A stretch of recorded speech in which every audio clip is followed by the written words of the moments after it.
इस वीडियो में हम 9th क्लास उर्दू का सबक नंबर 4 तहनीद इसके सवालात के जवाबात देखने वाले हैं। आपके पास सबक नंबर 4 के सवालात के जवाबात शो हो रहे होंगे।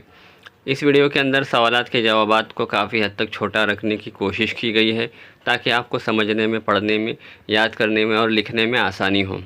तो आपसे गुजारिश है कि ज़्यादा से ज़्यादा इसको उर्दू मीडियम स्टूडेंट्स के अंदर चैनल को शेयर कीजिए।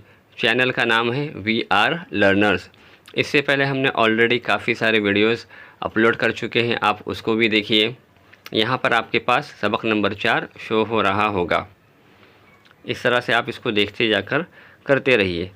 उसके बाद जो अगला सवाल है आपका, लफ्ज़ जुलूस के बारे में तफसील से लिखना है। आप नीचे पढ़ सकते हैं। ज़्यादा डिटेल में आंसर नहीं लिखा गया, जितना ज़रूरी है उतनी सारी बातें मौजूद हैं आंसर में, आप पढ़ सकते हैं, आपको आसानी से समझ में आ जाएगा। लफ्ज़ों का इंतखाब भी आसान किया गया है। सबक की रोशनी में लफ्ज़ नक़द की तशरीह करनी है। नीचे आप पढ़ सकते हैं, आपको मुख्तसर सी तशरीह दी गई है, आप इसको पढ़कर आसानी से अपने अल्फाजों में लिख सकते हैं। अगला जो सवाल है, सबक की रोशनी में दी हुई सरगर्मियाँ मुकम्मल करनी हैं। तो बरखा रुत और विचार, इसको क्या कहते हैं आपको लिखना है। ऊपर मिसाल दी गई है, आशा है उसको हम आस कहते हैं। उसी तरह से हिब्की खाका कंप्लीट करना है।